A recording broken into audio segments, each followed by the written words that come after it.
안녕하세요, 자유인입니다.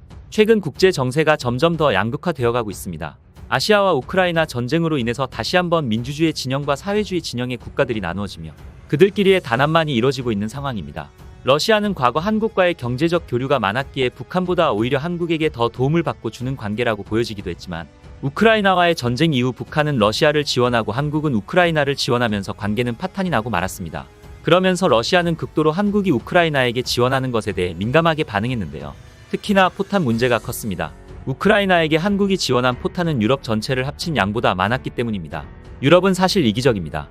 이해관계로 따지고 보자면 유럽에서 벌어진 일이고 유럽 국가들이 더 많은 지원을 했어야 맞는 것인데 멀리 떨어진 민주주의 진영의 대한민국이 더 많은 지원을 한 것입니다. 사실 그럴 만한 이유도 있었는데요. 한국은 북한과 대치 중인 국가로 항시 훈련을 꾸준히 하기 때문에 포탄을 생산하고 비우는 과정을 지속해왔습니다. 따라서 포탄을 비축해놓은 양이 유럽보다 많았죠. 오히려 유럽은 포탄 생산을 줄여놓은 상황에서 갑자기 전쟁이 터지니 어쩔 수 없었을 것입니다. 그러나 유럽과 미국의 서방 국가들은 우리와 전혀 상관없는 나토 문제로 전쟁이 발발했으면서 대한민국에게 더 많은 지원을 하라고 요청하기도 했었죠. 어쨌든 북한도 우리와 마찬가지로 러시아에게 포탄을 지원해줬습니다. 러시아의 상황은 좋지 않았습니다. 결국 재래식 무기를 사용하는 상황에서 포탄이 점점 줄어들게 되고 북한에게 도움을 요청했습니다. 북한은 160만 발의 포탄을 전달한 것으로 추측되며 굉장히 많은 양이죠. 그러나 우크라이나 측에서 북한이 보낸 포탄 중 절반이 낡아서 못쓰고 불량도 많다고 합니다. 질적으로 차이가 많이 나죠. 그래도 러시아에게 북한이 도움을 준 것은 사실이며 아직 전쟁이 끝나지 않았습니다. 따라서 푸틴과 김정은의 관계 역시 아직은 끈끈하게 붙어있는 상황입니다. 러시아는 북한에게 군사정찰 위성 기술 자문을 해주기도 하며 러시아산 전투기를 지원한다는 가능성도 제기되고 있습니다. 김정은과 푸틴은 굉장히 자주 만나고 있습니다. 지난달에도 푸틴이 방북해 김정은을 만났습니다. 그런데 여기서 세계적으로 화제가 되고 있는 부분이 있습니다. 푸틴은 김정은에게 러시아제 최고급 리무진 아우루스를 선물했는데요. 김정은과 푸틴은 서로 자리를 바꿔가며 운전을 하면서 대화를 나눴습니다. 김정은 표정이 갓난쟁이 공갈 젖꼭지 물려준 것 맨키로 행복해 보입니다.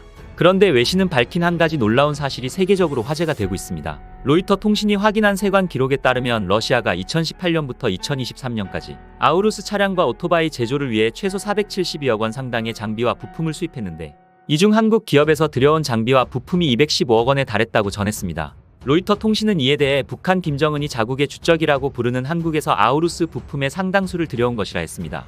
한국의 기술력은 대체 불가였나 봅니다. 이런 사실이 해외 네티즌들에게도 퍼졌습니다. 그리고 그 반응이 아주 재미집니다.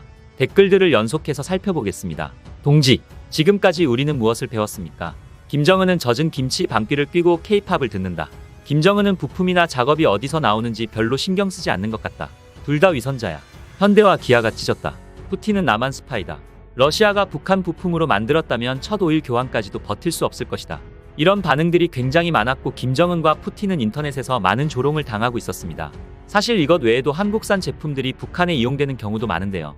김정은이 러시아를 방문할 때 경호 차량으로 현대차를 이용하기도 했었죠. 로고도 안 가리고 이런 영상이 찍혔는데 우리를 주적이라고 부르는 북한이 현대차를 탑니다. 사실 가려도 별반 다를 것이 없습니다. 왜냐하면 북한 주민들도 현대자동차라는 기업의 위상을 알고 있기 때문이죠. 개성공단에는 한때에 현대 자동차가 생산한 버스가 수시로 돌아다녔고 이로 인해 북한 주민들도 어느 정도 알고 있습니다. 그리고 평양에도 소나타 타고 다니는 사람들도 있습니다. 물론 흔하지는 않겠죠. 우리와는 달리 차가 있다는 것만으로 부자임이 증명될 것이라 보입니다. 여기에는 현대 스타렉스가 있습니다. 물론 북한입니다. 옥류 노래방 차량이네요. 역시 노래방 차는 스타렉스죠. 이번 영상은 여기까지입니다. 영상을 잘 봐주셨나요? 그렇다면 구독과 좋아요라는 작은 팁을 주시면 감사하겠습니다. 저에게 아주 큰 힘이 됩니다. 알림 설정을 해두시면 제 영상을 보다 빠르게 만나보실 수 있습니다. 감사합니다.